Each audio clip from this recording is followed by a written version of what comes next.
Hi hello friends, welcome to mass study academy channel. ಸ್ನೇಹಿತರೆ, ಈ ಒಂದು ವಿಡಿಯೋದಲ್ಲಿ ಕರ್ನಾಟಕ TET ಹಾಗೆ PSTR ಈ ಥರ ಒಂದು ಎಕ್ಸಾಮ್ಸ್ಗಳ ಒಂದು ಪೂರ್ವ ತಯಾರಿಗಾಗಿ ಪರಿಸರ ಅಧ್ಯಯನ ಅಂದರೆ EVSನ ಒಂದು ಮಾಡೆಲ್ ಕ್ವಶನ್ಸ್ಗಳನ್ನು ಈ ಒಂದು ವಿಡಿಯೋದಲ್ಲಿ ಡಿಸ್ಕಷನ್ ಮಾಡ್ತಾ ಹೋಗೋಣ.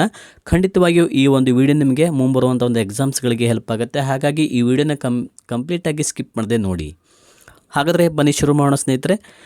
ಕೆಳಗಿನ ಯಾವ ಜೊತೆ ಜೀವಿಗಳ ಪ್ರಮುಖ ಲಕ್ಷಣಗಳಿಗೆ ಹೊರತಾಗಿದೆ? ಇಲ್ಲಿ ಯಾವುದು ಲಕ್ಷಣ ಅಲ್ಲ ಅಂತ ಕೇಳಿದೆ. ಹೊರತಾಗಿದೆ ಅಂತಂತಂದರೆ ಇಲ್ಲಿ ಇದರೊಳಗೆ ಜೀವಿಗಳ ಲಕ್ಷಣದಲ್ಲಿ ಯಾವುದು ಅಲ್ಲ ಅಂತ ಕೇಳಿದ್ದಾರೆ. ಹೌದಾ? ಹೊರತಾಗಿದೆ. ಇದಕ್ಕೆ ಸರಿಯಾದ ಉತ್ತರ ಬಂದುಬಿಟ್ಟು ನೋಡಿ, ಶಯನ ಮತ್ತು ಶೋಧನೆ. ಇದು ಸರಿಯಾದ ಉತ್ತರ. ಯಾಕಂದರೆ ನೋಡಿ, ಇಲ್ಲಿ ಜೀವಿಗಳಲ್ಲಿ ಲಕ್ಷಣಗಳಲ್ಲಿ ಬೆಳವಣಿಗೆ ಮತ್ತು ಪೋಷಣೆ ಆಗ್ತದೆ, ಚಲನೆ ಮತ್ತು ಉಸಿರಾಟ ಆಗ್ತದೆ, ಪ್ರಚೋದನೆಗೆ ಪ್ರತಿಕ್ರಿಯೆ ಮತ್ತು ಸಂತಾನೋತ್ಪತ್ತಿ ಆಗ್ತದೆ. ಇವೆಲ್ಲನೂ ಆಗ್ತವೆ. ಹಾಗಾದರೆ ಯಾವುದು ಹೇಳಿ? ಆಪ್ಷನ್ ಬಿ ಸರಿಯಾದ ಉತ್ತರ. ನೆಕ್ಸ್ಟ್ ನೋಡಿ, ಜೀವಿಯೊಂದು ಆಹಾರವನ್ನು ರಕ್ತಗತವಾಗಿಸಿಕೊಂಡು ಬೆಳವಣಿಗೆಗೆ ಬಳಸಿಕೊಳ್ಳುವುದು ಏನಂತ ಕೇಳಿದ್ದಾರೆ. ಜೀವಿಯೊಂದು ಆಹಾರವನ್ನು ರಕ್ತಗತವಾಗಿಸಿಕೊಂಡು ಬೆಳವಣಿಗೆಗೆ ಬಳಸುವಂಥದ್ದು ಯಾವುದಂತ ಕೇಳಿದಾಗ ಪೋಷಣೆ. ಕಾರ್ಬನ್ ಡೈಆಕ್ಸೈಡನ್ನು ಸುಣ್ಣದ ತಿಳಿನೀರಿನ ಮೂಲಕ ಹಾಯಿಸಿದಾಗ ಸುಣ್ಣದ ತಿಳಿನೀರಿನಲ್ಲಿ ಆಗುವಂತಹ ಬದಲಾವಣೆ ಏನಾಗ್ತದೆ? ಅದು ಹಾಲಿನಂತೆ ಬೆಳ್ಳಗಾಗುತ್ತದೆ. ಆಪ್ಷನ್ ಬಿ ಸರಿಯಾದ ಉತ್ತರ. ಹಾಲಿನಂತೆ ಬೆಳ್ಳಗಾಗುತ್ತದೆ. ನೆಕ್ಸ್ಟ್ ನೋಡಿ, ಜೀವಿಗಳು ತಿಂದ ಆಹಾರದಿಂದ ಶಕ್ತಿಯನ್ನು ಬಿಡುಗಡೆ ಮಾಡಲು ಉಪಯೋಗವಾಗುವುದು ಏನು ಅಂತ ಕೇಳಿದ್ದಾರೆ. ಕಾರ್ಬನ್ ಡೈಆಕ್ಸೈಡ್, ಇಂಗಾಲದ ಡೈಆಕ್ಸೈಡ್, ಆಕ್ಸಿಜನ್ ಅಥವಾ ಲಾಲಾರಸ ಅಂತ ಆಗಬೇಕು. ನೋಡಿ, ಇದಕ್ಕೆ ಸರಿಯಾದ ಉತ್ತರ oxygen. Option C is the right answer, oxygen. Okay, next ನೋಡಿ, ಜೀವಿಗಳಲ್ಲಿ ನಿರುಪಯುಕ್ತ ವಸ್ತುಗಳು ವಿಸರ್ಜನೆಯಾಗದೇ ಇದ್ದರೆ. ನೋಡಿ, ಜೀವಿಗಳಲ್ಲಿ ನಿರುಪಯುಕ್ತ ವಸ್ತು ಅಂತಂದರೆ ನಮ್ಮ ದೇಹಕ್ಕೆ ಬೇಡವಾದಂಥ ವಸ್ತುಗಳು ಅಥವಾ ನಮ್ಮ ದೇಹದಲ್ಲಿ ನಿರುಪಯುಕ್ತವಾದಂಥ ವಸ್ತುಗಳು ಹೊರಗೆ ಬರದೇ ಇದ್ದರೆ ಅಥವಾ ಯಾವುದೋ ಒಂದು ಕ್ರಿಯೆ ಮೂಲಕ ಹೊರಗೆ ಬರದೇ ಇದ್ದರೆ ಅದು ಏನಾಗ್ತದೆ ಅಂತ ಕೇಳಿದ್ದಾರೆ. ಅವು ವಿಷವಾಗಿ ಅಪಾಯಕಾರಿಯಾಗ್ತವೆ. ಹೌದಾ? Option A is the right answer. Okay, next ನೋಡಿ, ಇದೊಂದು ಏಕವಾರ್ಷಿಕ ಸಸ್ಯ. ಸಾಸಿವೆ, ಕ್ಯಾರೆಟ್, ನಿಂಬೆ, ಕಬ್ಬು ಅಂತ ಇದೆ. ಇದರೊಳಗೆ ಏಕವಾರ್ಷಿಕ ಸಸ್ಯ ಬಂದುಬಿಟ್ಟು ಸಾಸಿವೆ. ಇದೊಂದು ಏಕವಾರ್ಷಿಕ ಸಸ್ಯ ಆಗಿದೆ, ಸಾಸಿವೆ. Option A is the right answer. Next ನೋಡಿ, ಇವುಗಳಲ್ಲಿ ದ್ವೈವಾರ್ಷಿಕ ಸಸ್ಯ ಯಾವುದು? ನಿಂಬೆ, ಟೊಮೆಟೊ, ಎಲೆಕೋಸು, ಸೌತೆ. ಇದು ದ್ವೈವಾರ್ಷಿಕ ಸಸ್ಯ ಅಂತ ಬಂದಾಗ ಎಲೆಕೋಸು ಇದು ದ್ವೈವಾರ್ಷಿಕ ಸಸ್ಯ ಆಗ್ತದೆ. ನೋಡಿ, ಇದರೊಳಗೆ ಏಕವಾರ್ಷಿಕ, ಬಹುವಾರ್ಷಿಕ, ದ್ವೈವಾರ್ಷಿಕ ಈ ಥರ ಇವುಗಳ ಮೇಲೆ ಸಾಕಷ್ಟು ಸಲ ಕ್ವಶನ್ಸ್ಗಳು ಆಗಿದ್ದಾವೆ. ಸೊ ಹಾಗಾಗಿ ಸ್ನೇಹಿತರೆ ಅದನ್ನು ಸರಿಯಾಗಿ ನೋಡ್ಕೊಳ್ಳಿ. ನೆಕ್ಸ್ಟ್ ನೋಡಿ, ಇವುಗಳಲ್ಲಿ ಬಹುವಾರ್ಷಿಕ ಸಸ್ಯ ಯಾವುದು? ಬೀಟ್ರೂಟ್, ತೆಂಗು, ಎಲೆಕೋಸು, ಗೋಧಿ ಅಂತ ಇದೆ. ಇದರೊಳಗೆ ತೆಂಗು ಅನ್ನೋದು ಇದೊಂದು ಬಹುವಾರ್ಷಿಕ ಸಸ್ಯ ಆಗಿದೆ. ಯಾಕಂದರೆ ಇನ್ನು ಬಹುವಾರ್ಷಿಕ ಅಂತಂದರೆ ಸಾಕಷ್ಟು ವರ್ಷಗಳ ಕಾಲ ಬದುಕುವಂಥದ್ದು. ಉದಾಹರಣೆಗೆ ತೆಂಗು ಅಂತಂತ ಹೇಳ್ಬೋದು, ಮಾವಿನ ಮರ, ಅಡಿಕೆ ಮರ, ಬಾಳೆ ಮರ, ಇವೆಲ್ಲ ಸಾಕಷ್ಟು ವರ್ಷಗಳ ಕಾಲ ಬದುಕ್ಬೋದು. ಹಾಗಾಗಿ ಇವು ಬಹುವಾರ್ಷಿಕ ಸಸ್ಯಗಳು. ನೆಕ್ಸ್ಟ್ ನೋಡಿ, ಇಲಿಯ ಜೀವಿತಾವಧಿ ಎಷ್ಟು ವರ್ಷಗಳು ಅಂತ ಇದೆ. ಇಲಿಯ ಜೀವಿತಾವಧಿ 5 ರಿಂದ 7 ವರ್ಷಗಳ ಕಾಲ ಇಲಿಯು ಬದುಕ್ತದೆ. ಇಲಿಯ ಜೀವಿತಾವಧಿ 5 ರಿಂದ 7 ವರ್ಷಗಳು. ನೆಕ್ಸ್ಟ್ ನೋಡಿ, ನೆಕ್ಸ್ಟ್ ಕ್ವಶನ್, ಈ ಕೆಳಗಿನ ಜೀವಿ ಮತ್ತು ಜೀವಿತಾವಧಿಗಳನ್ನು ಹೊಂದಿಸಿ ಸಂಕೇತಗಳ ಮೂಲಕ ಉತ್ತರಿಸಿ ಅಂತ ಇದೆ. ನಾಯಿ, ಆಮೆ, ರಣಹದ್ದು, ಮನುಷ್ಯ, ಆಲದ ಮರ ಅಂತ ಇದೆ. ನೋಡಿ, ಇದಕ್ಕೆ ಸರಿಯಾದ ಉತ್ತರ ನೋಡಿ, ನಾಯಿ ಅಂತ ಬಂದಾಗ ನೋಡಿ, ಒಂದನೇದು ಸಿ ಅಂದರೆ ನಾಯಿ 20 ರಿಂದ 25 ವರ್ಷ. ನಾಯಿ 20 ರಿಂದ 25 ವರ್ಷ. ಓಕೆನಾ? ನೆಕ್ಸ್ಟ್ ನೋಡಿ, ನಾಯಿ 20 ರಿಂದ 25 ವರ್ಷ. ಹಾಗೆ ಆಮೆ 150 ವರ್ಷ, 150 ವರ್ಷದಿಂದ 200 ವರ್ಷ. ರಣಹದ್ದು 60 ರಿಂದ 70 ವರ್ಷ. ರಣಹದ್ದು 60 ರಿಂದ 70 ವರ್ಷ. ನೆಕ್ಸ್ಟ್ ನೋಡಿ, ಮನುಷ್ಯ 70 ರಿಂದ 100 ವರ್ಷ. ಆಲದ ಮರ ಎಷ್ಟು ಹೇಳಿ? 400 ವರ್ಷ. ಹಾಗಾದರೆ ಇದು ಎಲ್ಲಿದೆ? ಆಪ್ಷನ್ ಎದೊಳಗೆ ಇದೆ. ಈ ಥರ ಒಂದು ಎಲ್ಲಿದೆ? ಆಪ್ಷನ್ ಎದೊಳಗೆ ಇದೆ. ಹಾಗಾಗಿ ಈ ಒಂದು ಪ್ರಶ್ನೆಗೆ option A is the right answer. Okay, next ನೋಡಿ, ಇವುಗಳಲ್ಲಿ ಏಕಕೋಶ ಜೀವಿಗಳ ಗುಂಪಿಗೆ ಸೇರದ ಜೀವಿಯನ್ನು ಗುರುತಿಸಿ. ಅಮೀಬಾ, ಪ್ಯಾರಾಮೀಸಿಯಂ, ಯುಗ್ಲಿನಾ, ಡೊಮೊನಾಸ್ ಅಂತ ಇದೆ. ಡೊಮೊನಾಸ್ ಅಂತ ಇದೆ. ಇದಕ್ಕೆ ಸರಿಯಾದ ಉತ್ತರ ಬಂದುಬಿಟ್ಟು ನೋಡಿ, ಆಪ್ಷನ್ ಡಿ ಡೊಮೊನಾಸ್. ಇದೊಂದು ಏಕಕೋಶ ಜೀವಿಗಳ ಗುಂಪಿಗೆ ಸೇರಿದ್ದಾಗಿದೆ. ಸೇರದೇ ಇರುವಂಥದ್ದಾಗಿದೆ. ಇದು ಸೇರದಂತ ಇದೆ ನೋಡಿ ಇಲ್ಲಿ. Option D is the right answer. Okay, next ನೋಡಿ, ಸೂಕ್ಷ್ಮದರ್ಶಕವನ್ನು ರೂಪಿಸಿದವರಲ್ಲಿ ಮೊದಲಿಗರು ಯಾರು? ಮೈಕಲ್ ಫ್ಯಾರಡೆ, ರಾಬರ್ಟ್ ಹುಕ್, ಲಿವನ್ ಹಾಕ್, ಥಾಮಸ್ ಅಲ್ವಾ ಎಡಿಸನ್ ಅಂತ ಇದೆ. ಇದಕ್ಕೆ ಸರಿಯಾದ ಉತ್ತರ ಬಂದುಬಿಟ್ಟು ನೋಡಿ ಆಪ್ಷನ್ ಸಿ, ಲಿವೆನ್ ಹಾಕ್ ಸರಿಯಾದ ಉತ್ತರ. Option C is the right answer, Leeuwenhoek. Jagadish Chandra Bose ಅವರು ರೂಪಿಸಿದ ಉಪಕರಣ ಯಾವುದು? ಕ್ರೆಸ್ಮೋಗ್ರಾಫ್, ರೇಡಿಯೋಗ್ರಾಫ್, ಬೈನಾಕ್ಯುಲರ್, ಟೆಲಿಫ್ಯಾಕ್ಟ್ ಅಂತ ಇದೆ ನೋಡಿ. ಇದಕ್ಕೆ ಸರಿಯಾದ ಉತ್ತರ ಇವರು ಕ್ರೆಸ್ಮೋಗ್ರಾಫ್, ಸಸ್ಯಶಾಸ್ತ್ರದ ಜನಕ, ಅಂದರೆ ಸಸ್ಯಗಳಿಗೆ ಜೀವವಿದೆ ಅಂತಂತ ಹೇಳಿದವರು ಯಾರು ಫಸ್ಟಿಗೆ ಅಂತಂದರೆ ಜಗದೀಶ್ ಚಂದ್ರ ಬೋಸ್. ಹಾಗಾದರೆ ಈ ಒಂದು ಪ್ರಶ್ನೆಗೆ ಸರಿಯಾದ ಉತ್ತರ ಆಪ್ಷನ್ ಎ, ಕ್ರೆಸ್ಮೋಗ್ರಾಫ್ ಸರಿಯಾದ ಉತ್ತರ. ನೆಕ್ಸ್ಟ್ ನೋಡಿ, ನೀರಿನ ಮೇಲೆ ತೇಲುವ ಅಥವಾ ಚಲಿಸುವ ಸಸ್ಯ ಯಾವುದು? ಕ್ಲಾಮಿಡೋ, ಮೊನಾಸ್, ಸ್ಪಂಜ್, ಪ್ಯಾರಾಮಿಸಿಯಮ್, ಅಕೇಶಿಯಾ ಅಂತ ಇದೆ. ಇದಕ್ಕೆ ಸರಿಯಾದ ಉತ್ತರ ಕ್ಲಾಮಿಡೋ ಮೊನಾಸ್ ಅನ್ನುವಂಥದ್ದು ನೀರಿನ ಮೇಲೆ ಚಲಿಸುವಂಥ ಒಂದು ಸಸ್ಯ ಆಗಿದೆ. Chlamydomonas. Option A is the right answer. Okay, next ನೋಡಿ, ನೆಕ್ಸ್ಟ್ ಕ್ವಶನ್. ಹಸಿರು ಸಸ್ಯಗಳು ತಮ್ಮ ಆಹಾರವನ್ನು ತಯಾರಿಸಿಕೊಳ್ಳುವಂಥ ಕ್ರಿಯೆ ಯಾವುದು ಅಂತ ಕೇಳಿದ್ದಾರೆ. ಸರಿಯಾದ ಉತ್ತರ ನೋಡಿ ಆಪ್ಷನ್ ಬಿ, ದ್ವಿತೀಯ ಸಂಶ್ಲೇಷಣೆ. ಸಸ್ಯಗಳು ಸೂರ್ಯನ ಬೆಳಕಿನಿಂದ, ಹೌದಾ, ಇನ್ನು ದ್ವಿತೀಯ ಸಂಶ್ಲೇಷಣೆ, ಫೋಟೋಸಿಂಥೆಸಿಸ್ ಅಂತ ಹೇಳ್ತಾರೆ, ದ್ವಿತೀಯ ಸಂಶ್ಲೇಷಣೆ ಅಂತಂತ ಹೇಳ್ತೀವಿ. ನೆಕ್ಸ್ಟ್ ನೋಡಿ, ಸಸ್ಯಗಳ ದ್ವಿತೀಯ ಸಂಶ್ಲೇಷಣೆಯ ಮೂಲಕ ಬಿಡುಗಡೆ ಮಾಡುವ ಅನಿಲ ಯಾವುದು ಅಂತ ಕೇಳಿದ್ದಾರೆ. ಇದಕ್ಕೆ ಸರಿಯಾದ ಉತ್ತರ ಆಕ್ಸಿಜನನ್ನು ಅದು ಬಿಡುಗಡೆ ಮಾಡ್ತದೆ. ಆಕ್ಸಿಜನ್ ಯಾವುದು? Oxygen. Option C is the right answer. ಸಸ್ಯಗಳ ದ್ವಿತೀಯ ಸಂಶ್ಲೇಷಣೆಯ ವೇಗ ಉಸಿರಾಟದ ವೇಗಕ್ಕಿಂತ ಏನಾಗಿರ್ತದೆ? ಸಸ್ಯಗಳ ದ್ವಿತೀಯ ಸಂಶ್ಲೇಷಣೆಯ ವೇಗ ಉಸಿರಾಟದ ವೇಗಕ್ಕಿಂತ ಏನಾಗಿರ್ತದೆ? ಜಾಸ್ತಿ ಇರುತ್ತದೆ. Option B is the right answer.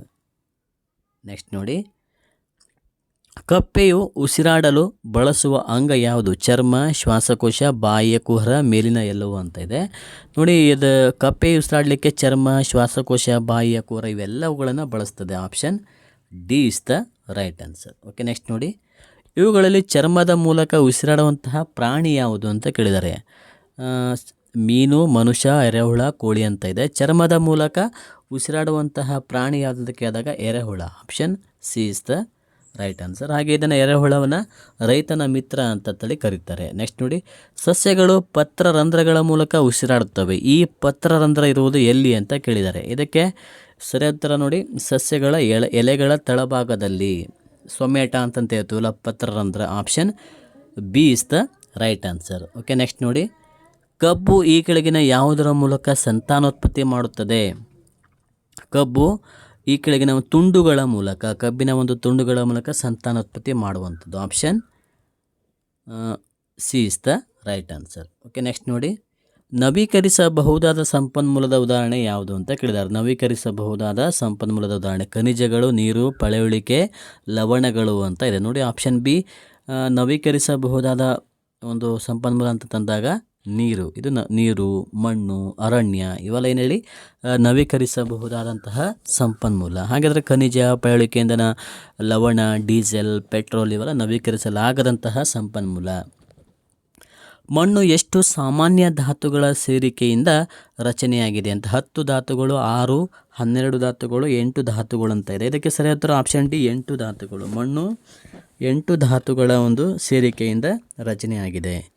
ಇಳಿಜಾರು ಪ್ರದೇಶಗಳಲ್ಲಿ ಸಮಪಾತಳಿ ಬೇಸಾಯ ಅಳವಡಿಸುವುದು ಯಾವುದರ ಒಂದು ಸಂರಕ್ಷಣೆಯ ವಿಧಾನಗಳೊಂದು?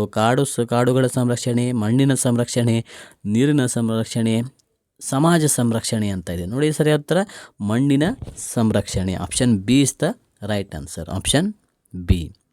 ಓಕೆ, ನೆಕ್ಸ್ಟ್ ನೋಡಿ, ಒತ್ತಡಕ್ಕೆ ಒಳಪಡಿಸಿದ ನೈಸರ್ಗಿಕ ಅನಿಲವನ್ನು ಕರೆಯುವ ಬಗೆ? ಸಂಪೀಡಿತ ನೈಸರ್ಗಿಕ ಅನಿಲ ಅಂದರೆ CNG, ಪೆಟ್ರೋಲಿಯಂ ಅಥವಾ ಹೈಡ್ರೋಕಾರ್ಬನ್, ಡೀಸೆಲ್ ಅಂತ ಇದೆ ನೋಡಿ. ಇದಕ್ಕೆ ಸರಿಯಾದ ಉತ್ತರ ಆಪ್ಷನ್ ಎ, ಸಂಪೀಡಿತ ನೈಸರ್ಗಿಕ ಅನಿಲ ಅಂದರೆ CNG ಅಂತಂತ ಹೇಳ್ತೀವಲ್ಲ, CNG. Option A is the right answer. Option A, CNG. Next ನೋಡಿ, ಪೆಟ್ರೋಲಿಯಂನಿಂದ ದೊರೆಯುವ ಉತ್ಪನ್ನಗಳನ್ನು ಯಾವ ಗುಂಪು ಪ್ರತಿನಿಧಿಸುವುದಿಲ್ಲ ಅಂತ ಇದೆ. ಡೀಸೆಲ್ ಸೀಮೆಎಣ್ಣೆ ಬಣ್ಣ, ಪ್ಯಾರಾಫಿನ್ ಮೇಣದ ಬತ್ತಿ, ಲಿಪ್ಸ್ಟಿಕ್, ಜಲಾಭೇದ್ಯ ಪರದೆ, ಮರದ ಪಾಲಿಶ್, ವ್ಯಾಸ್ಲಿನ್ ಜೆಲ್ಲಿ, ಪೆನ್ನಿನ ಇಂಕ್, ಸ್ಪಿರಿಟ್, ಡಿಸ್ಟಿಲ್ಡ್ ವಾಟರ್ ಅಂತ ಇದೆ ನೋಡಿ. ಇದಕ್ಕೆ ಸರಿಯಾದ ಉತ್ತರ ಬಂದುಬಿಟ್ಟು ಆಪ್ಷನ್ ಡಿ, ಪೆನ್ನಿನ ಇಂಕ್ ಸ್ಪಿರಿಟ್ ಡಿಸ್ಟಿಲ್ಡ್ ವಾಟರ್ ಸರಿಯಾದ ಉತ್ತರ. Option D is the right answer. Okay, next ನೋಡಿ. ಸೌಂದರ್ಯವರ್ಧಕಗಳ ತಯಾರಿಕೆಯಲ್ಲಿ ಬಳಸಲಾಗುವಂತಹ ಉತ್ಪನ್ನ ಯಾವುದು? ಕಲ್ಲಿದ್ದಲು, ನೈಸರ್ಗಿಕ ಅನಿಲ, ಪೆಟ್ರೋಲಿಯಂ, ಪ್ರಾಣಿಗಳ ಚರ್ಮ. ಇದಕ್ಕೆ ಸರಿಯಾದ ಉತ್ತರ ಆಪ್ಷನ್ ಎ. ಆಪ್ಷನ್ ಎ ಕಲ್ಲಿದ್ದಲು ಸರಿಯಾದ ಉತ್ತರ. ಸೌಂದರ್ಯವರ್ಧಕಗಳ ತಯಾರಿಕೆಯಲ್ಲಿ ಬಳಸುವಂಥ ಒಂದು ಉತ್ಪನ್ನ ಯಾವುದಂತ ಕೇಳಿದಾಗ ಆಪ್ಷನ್ ಎ ಕಲ್ಲಿದ್ದಲು. ನೆಕ್ಸ್ಟ್ ನೋಡಿ. ಕಲ್ಲಿದ್ದಲಿನ ಉತ್ಪನ್ನಗಳನ್ನು ಇವುಗಳ ತಯಾರಿಕೆಯಲ್ಲಿ ಬಳಸಲಾಗುತ್ತದೆ: ನೈಲಾನ್, ವಿದ್ಯುತ್, ಮೇಣದ ಬತ್ತಿ, ಮುಲಾಮು. ನೈಲಾನ್ಗಳ ತಯಾರಿಕೆಯಲ್ಲಿ ಕಲ್ಲಿದ್ದಿನ ಒಂದು ಉತ್ಪನ್ನಗಳನ್ನು ತಯಾರಿಸಲಾಗ್ತದೆ, ನೈಲಾನ್. ಆಪ್ಷನ್ ಎ ಸರಿಯಾದ ಉತ್ತರ. ನೈಲಾನ್ ಸರಿಯಾದ ಉತ್ತರ, ಆಪ್ಷನ್ ಎ. ಓಕೆ, ನೆಕ್ಸ್ಟ್ ನೋಡಿ. ವಿಶ್ವ ಪರಿಸರ ದಿನ ಆಚರಿಸಲಾಗುವ ದಿನ ಯಾವುದು? ಜುಲೈ 5, ಜೂನ್ 15, ಜೂನ್ 5, ಜೂನ್ 25 ಅಂತ ಇದೆ. ಸರಿಯಾದ ಉತ್ತರ ಆಪ್ಷನ್ ಸಿ, ಜೂನ್ 5ರಂದು ವಿಶ್ವ ಪರಿಸರ ದಿನವನ್ನು ಆಚರಿಸ್ತಾರೆ. ನೆಕ್ಸ್ಟ್ ನೋಡಿ. ಇವುಗಳಲ್ಲಿ ಅತ್ಯಂತ ಕಡಿಮೆ ಪರಿಸರ ಮಾಲಿನ್ಯವನ್ನು ಉಂಟು ಮಾಡುವುದು: ಪೆಟ್ರೋಲ್, ಸಂಪೀಡಿತ ನೈಸರ್ಗಿಕ ಅನಿಲ, ಡೀಸೆಲ್, ಕಲ್ಲಿದ್ದಲು. ಇದಕ್ಕೆ ಸರಿಯಾದ ಉತ್ತರ ಆಪ್ಷನ್ ಬಿ, ಸಂಪೀಡಿತ ನೈಸರ್ಗಿಕ ಅನಿಲ. Option B is the right answer, ಸಂಪೀಡಿತ ನೈಸರ್ಗಿಕ ಅನಿಲ. ನೆಕ್ಸ್ಟ್ ನೋಡಿ. ಸಾರಿಗೆ ಮಾಧ್ಯಮಗಳಲ್ಲಿ ಅತಿ ಕಡಿಮೆ ವೆಚ್ಚದ ಸಾರಿಗೆ ಯಾವುದು? ರಸ್ತೆ ಸಾರಿಗೆ, ರೈಲ್ವೆ ಸಾರಿಗೆ, ಜಲ ಸಾರಿಗೆ, ವಿಮಾನ ಸಾರಿಗೆ. ಸಾರಿಗೆ ಮಾಧ್ಯಮಗಳಲ್ಲಿ ಅತಿ ಕಡಿಮೆ ವೆಚ್ಚದ ಸಾರಿಗೆ ಅಂತ ಕೇಳಿದಾಗ ಆಪ್ಷನ್ ಸಿ, ಜಲ ಸಾರಿಗೆ. ಇದು ಅತಿ ಕಡಿಮೆ ವೆಚ್ಚದ ಸಾರಿಗೆ ಆಗಿದೆ. ನೆಕ್ಸ್ಟ್ ನೋಡಿ. ಜಲ ಸಾರಿಗೆ. Next question.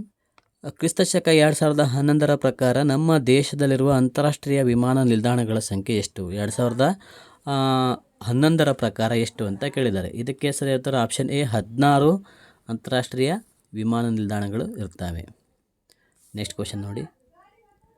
ಆಕಾಶನೌಕೆಯಲ್ಲಿ ಬಳಸುವ ಇಂಧನ ಯಾವುದು? ಗ್ಯಾಸೋಲಿನ್, LPG, ದ್ರವ ರೂಪದ ಹೈಡ್ರೋಜನ್, ಪೆಟ್ರೋಲಿಯಂ ಸ್ಪಿರಿಟ್ ಅಂತ ಇದೆ. ಇದಕ್ಕೆ ಸರಿಯಾದ ಉತ್ತರ ಆಪ್ಷನ್ ಸಿ, ದ್ರವ ರೂಪದ ಹೈಡ್ರೋಜನ್ ಸರಿಯಾದ ಉತ್ತರ. ದ್ರವ ರೂಪದ ಹೈಡ್ರೋಜನ್. ನೆಕ್ಸ್ಟ್ ನೋಡಿ. ಹೈಡ್ರೋಜನ್ ಇಂಧನವನ್ನು ಬಳಸುವ ವಾಹನ ಯಾವುದು? ಹೆಲಿಕಾಪ್ಟರ್, ಆಕಾಶನೌಕೆ, ರೈಲು, ರಾಕೆಟ್. ಹೈಡ್ರೋಜನ್ ಇಂಧನವನ್ನು ಬಳಸುವಂತಹ ವಾಹನ ಯಾವುದಂತ ಕೇಳಿದಾಗ ನೋಡಿ ಆಪ್ಷನ್ ಡಿ, ರಾಕೆಟ್ ಸರಿಯಾದ ಉತ್ತರ. ಕೊಳವೆ ಮಾರ್ಗ ಸಾರಿಗೆಯಲ್ಲಿ ಸಾಗಣೆ ಮಾಡುವ ವಸ್ತುಗಳಿವು ಘನ ವಸ್ತುಗಳು, ದ್ರವ ವಸ್ತುಗಳು, ಅನಿಲ ವಸ್ತುಗಳು, ದ್ರವ ಮತ್ತು ಅನಿಲ ವಸ್ತುಗಳು ಅಂತ ಇದೆ. ಆಪ್ಷನ್ ಡಿ ಸರಿಯಾದ ಉತ್ತರ, ದ್ರವ ಮತ್ತು ಅನಿಲ ವಸ್ತುಗಳು. ಇವು ಕೊಳವೆ ಮಾರ್ಗದ ಮೂಲಕ ಸಾರಿಗೆಯಲ್ಲಿ ಸಾಗಣೆ ಮಾಡುವಂತಹ ವಸ್ತುಗಳು ಆಗಿದ್ದಾವೆ. ನೆಕ್ಸ್ಟ್ ನೋಡಿ. Next question.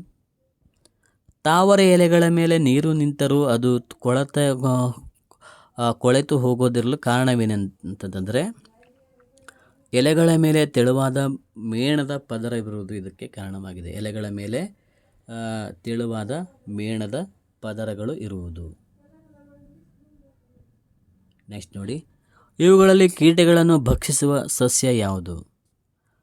ಡ್ರಾಸಿರ ಅಂದರೆ ಕೀಟಹಾರಿ ಸಸ್ಯ ಯಾವುದಂತ ಕೇಳ್ತಿದ್ದಾರೆ. ಡ್ರಾಸಿರ ಸರಿಯಾದ ಉತ್ತರ. ಆಪ್ಷನ್ ಎ, ಡ್ರಾಸಿರ, ಕೊಬ್ರಲ್ಲಿ, ಹೂಜಿ ಗಿಡ ಇವೆಲ್ಲ ಯಾವುದ್ರಲ್ಲಿ ಕೀಟಹಾರಿ ಸಸ್ಯಗಳು. ಮಣ್ಣಿನಲ್ಲಿ ಬೇರು ಬಿಡದ ಸಸ್ಯಗಳನ್ನು ಹೀಗೆ ಕರೆಯುವರು. ಮಣ್ಣಿನಲ್ಲಿ ಬೇರು ಬಿಡದ ಸಸ್ಯಗಳನ್ನು ಅಪ್ಪು ಸಸ್ಯಗಳು ಅಂತ ಕರೀತಾರೆ. ಮಣ್ಣಿನಲ್ಲಿ ಬೇರು ಬಿಡದಂಥ ಸಸ್ಯಗಳು ಅಪ್ಪು ಸಸ್ಯಗಳು. ನೆಕ್ಸ್ಟ್ ನೋಡಿ. ಪ್ರಾಣಿಗಳಲ್ಲಿ ಅತ್ಯಂತ ದೊಡ್ಡ ಪ್ರಾಣಿ ಯಾವುದು? ಆನೆ, ಡೈನೋಸಾರ್ಸ್, ನೀಲಿ ತಿಮಿಂಗಲ, ಚಿಪ್ಪು ಹಂದಿ ಅಂತ ಇದೆ. ಸರಿಯಾದ ಉತ್ತರ ನೋಡಿ ಆಪ್ಷನ್ ಸಿ, ನೀಲಿ ತಿಮಿಂಗಲ ಸರಿಯಾದ ಉತ್ತರ. ನೆಕ್ಸ್ಟ್ ನೋಡಿ. ನೀರಿನ ಮೇಲೆ ಸಸ್ಯ ತೇಲಲು ಗಾಳಿ ಚೀಲಗಳು ಸಹಾಯ ಮಾಡುತ್ತವೆ. ಈ ಗಾಳಿ ಚೀಲ ಸಸ್ಯದ ಯಾವ ಭಾಗದಲ್ಲಿ ಇವೆ ಅಂತ ಕೇಳಿದ್ದಾರೆ. ಗಾಳಿ ಚೀಲಗಳು ಸಾಮಾನ್ಯವಾಗಿ ಆಪ್ಷನ್ ಎ, ಎಲೆ ತೊಟ್ಟುಗಳಲ್ಲಿ ಗಾಳಿ ಚೀಲಗಳು ಇರುತ್ತವೆ. Option A is the right answer. Next ನೋಡಿ. ಹಸುರಿಲ್ಲದ ಸಸ್ಯ ಇದು. ಬಟಾಣಿ, ನಾಯಿ ಕೊಡೆ, ಪಾಪಸ್ ಕಳ್ಳಿ, ಹೂಜಿ ಗಿಡ ಅಂತ ಇದೆ. ಆಪ್ಷನ್ ಬಿ, ನಾಯಿ ಕೊಡೆ ಸರಿಯಾದ ಉತ್ತರ. ನಾಯಿ ಕೊಡೆ. ನೆಕ್ಸ್ಟ್ ನೋಡಿ. ಸ್ನೇಹಿತರೆ, ಇದುವರೆಗೂ ನಮ್ಮ ಚಾನಲನ್ನು ಯಾರು ಸಬ್ಸ್ಕ್ರೈಬ್ ಮಾಡ್ಕೊಂಡು ಎಲ್ಲರೂ ಸಬ್ಸ್ಕ್ರೈಬ್ ಮಾಡ್ಕೊಳ್ಳಿ. ನಿಮಗೆ ಇದೇ ಥರ ಇನ್ನೂ ಹೆಚ್ಚಿನ ರೀತಿಯ ವೀಡಿಯೋಸ್ಗಳು ಬೇಕಾದಲ್ಲಿ ನಮ್ಮ ಮಾಸ್ಟರ್ ಅಕಾಡೆಮಿ ಚಾನಲ್ಗೆ ಸಬ್ಸ್ಕ್ರೈಬ್ ಮಾಡಿಕೊಂಡು ನಿಮ್ಮ ಸ್ನೇಹಿತರಿಗೂ ಸಹ ಈ ವಿಡಿಯೋಸ್ಗಳನ್ನು ಶೇರ್ ಮಾಡ್ತಾಯಿರಿ.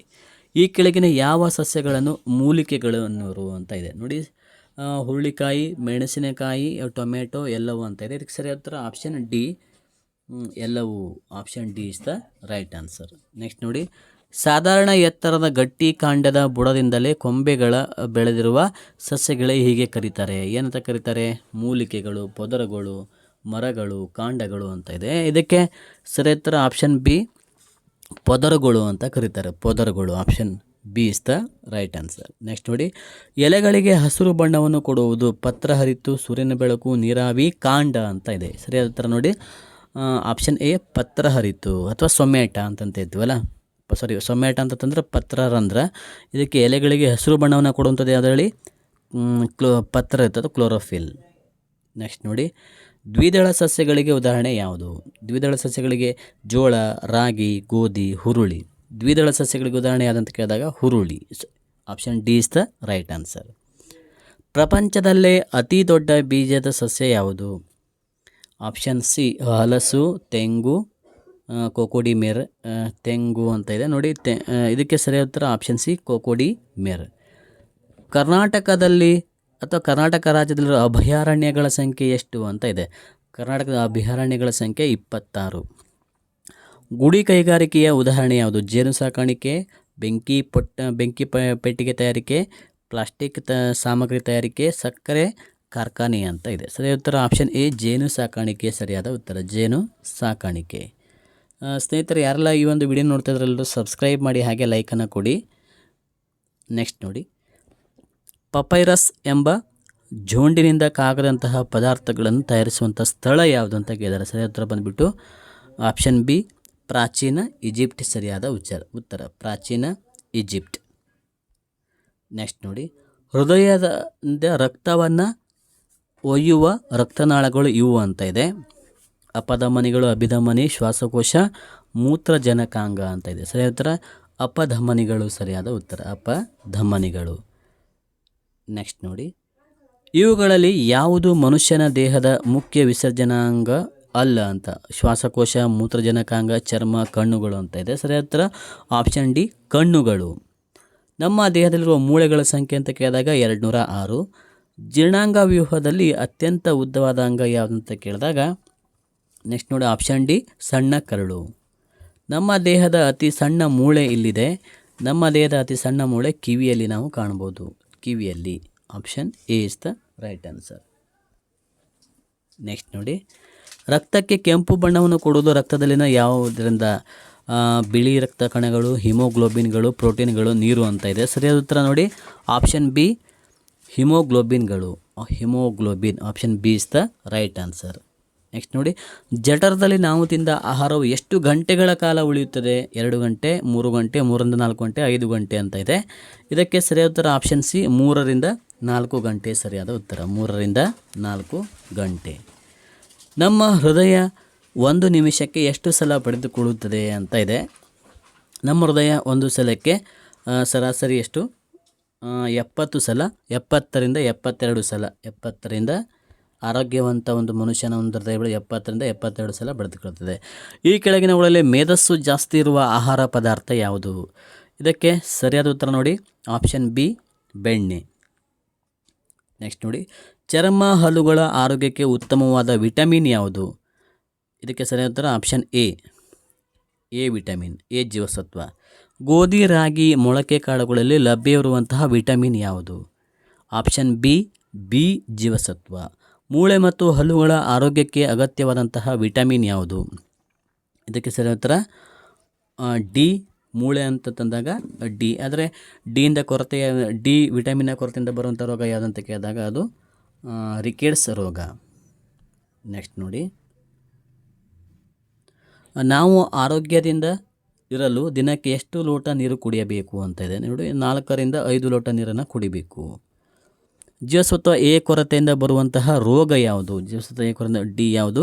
ಸಂಜೆ ಕುರುಡು ಅಥವಾ ಇರುಳು ಗುರುಡು ಅಂತ ಹೇಳ್ತೀವಲ್ಲ. Option D is the right answer. Next ನೋಡಿ, ಈ ಕೆಳಗಿನ ಯಾವ ವಿಟಮಿನ್ ಕೊರತೆಯಿಂದ ಬೆರಿ ಬೆರಿ ರೋಗ ಬರ್ತದೆ? ಬೇರೆ ಬೇರೆ ರೋಗ ಬರುವಂಥದ್ದು ಯಾವುದರಿಂದ? ಬಿಯಿಂದ, ವಿಟಮಿನ್ ಬಿಯ ಕೊರತೆಯಿಂದ. Option A is the right answer. Next ನೋಡಿ, ರಿಕೆಟ್ಸ್ ರೋಗವು ಯಾವ ವಿಟಮಿನ್ ಕೊರತೆಯ ಕಾರಣವಾಗಿದೆ? ರಿಕೆಟ್ಸ್ ರೋಗ ಅಂತ ಡಿ. ಸೂರ್ಯನ ಕಿರಣಗಳಿಂದ ಲಭ್ಯವಾಗುವಂತಹ ವಿಟಮಿನ್ ಆಪ್ಷನ್ ಡಿ ಜೀವಸತ್ವ. ನೆಕ್ಸ್ಟ್ ನೋಡಿ, ಬೇದಿ ಜೊತೆ ರಕ್ತ ಮತ್ತು ಶ್ಲೇಷ್ಮ ಹೊರಬರುತ್ತಿದ್ದರೆ ಅದು ಈ ಕೆಳಗಿನ ಯಾವ ರೋಗದ ಲಕ್ಷಣವನ್ನು ಪ್ರತಿನಿಧಿಸುತ್ತದೆ ಅಂತ ಇದೆ. ಇದಕ್ಕೆ ಸರಿಯಾದ ಆಪ್ಷನ್ ಸಿ ಆಮಶಂಕೆ. ಕಾಲರ ರೋಗ ಹರಡುವ ವಿಧಾನ? ಕಲುಷಿತ ನೀರು, ಕಲುಷಿತ ಗಾಳಿ, ಕಲುಷಿತ ನೀರು ಮತ್ತು ಆಹಾರ, ಸೊಳ್ಳೆ ಅಂತ ಇದೆ. ಸರಿಯಾದ ಆಪ್ಷನ್ ಸಿ ಕಲುಷಿತ ನೀರು ಮತ್ತು ಆಹಾರ ಸರಿಯಾದ ಉತ್ತರ. ಕಲುಷಿತ ನೀರು ಮತ್ತು ಆಹಾರ. ನೆಕ್ಸ್ಟ್ ನೋಡಿ, ಮಲೇರಿಯಾ ರೋಗವನ್ನು ಹರಡುವ ಕೀಟ? ಇದಕ್ಕೆ ಸರಿಯಾದ ನೋಡಿ, ಕೀಟ ಅಂತ ಕೇಳಿದರೆ ಈ ಒಂದು ಪ್ರಶ್ನೆಗೆ ಸೊಳ್ಳೆ ಸರಿಯಾದ ಉತ್ತರ. ಅನಾಫಿಲಸ್ ಎಂಬ ಇದು ಕಾಲರ ರೋಗವು ಅನಾಫಿಲಿಸ್ ಎಂಬ ಹೆಣ್ಣು ಸೊಳ್ಳೆಯಿಂದ ಹರಡುತ್ತದೆ. ಮಲೇರಿಯಾ ರೋಗವು ಸೊಳ್ಳೆಯಿಂದ ಹರಡುವಂಥದ್ದಾಗಿದೆ. ಮಂಜುಗಡ್ಡೆಯ ಸಣ್ಣ ಗೋಲಕಗಳಾಗಿ ಬೀಳುವುದು ಹೇಗೆ? ಆಲಿಕಲ್ಲಾಗಿ ಬೀಳುವುದು ಹೇಗೆ ಅಂತ ಇದೆ. ಇದಕ್ಕೆ ಸರಿಯಾದ ಉತ್ತರ ನೋಡಿ, ಆಪ್ಷನ್ ಎ ಬಂದುಬಿಟ್ಟು ಮಳೆಯ ಹನಿಗಳು ಕಡಿಮೆ ತಂಪಾದಾಗ. ನೆಕ್ಸ್ಟ್ ನೋಡಿ, ಮಳೆಯ ಹನಿಗಳು ಹೆಚ್ಚು ತಂಪಾದಾಗ. Option B is the right answer. Okay ಸ್ನೇಹಿತರೆ, ಇನ್ನೂ ನೆಕ್ಸ್ಟ್ ಇನ್ನೂ 50ರಿಂದ 100 ಕ್ವಶನ್ಸ್ಗಳನ್ನು ಇನ್ನೂ ನೆಕ್ಸ್ಟ್ ವಿಡಿಯೋದಲ್ಲಿ ಮತ್ತು ಇನ್ನಷ್ಟು ಕ್ವಶನ್ಸ್ಗಳನ್ನ ಡಿಸ್ಕಷನ್ ಮಾಡೋಣ. ಈ ಒಂದು ವಿಡಿಯೋ ನೋಡಿದ್ದಕ್ಕೆ ತಮಗೆಲ್ಲರಿಗೂ ಧನ್ಯವಾದಗಳು. ಇದೇ ಥರ ನಿಮಗೆ ಇನ್ನೂ ಹೆಚ್ಚಿನ ರೀತಿಯ ವೀಡಿಯೋಸ್ಗಳು ಬೇಕಾದಲ್ಲಿ ನಮ್ಮ ಮಾಸ್ಟರ್ ಡಿ ಅಕಾಡೆಮಿ ಚಾನಲ್ಗೆ ಸಬ್ಸ್ಕ್ರೈಬ್ ಆಗಿ. ಧನ್ಯವಾದ.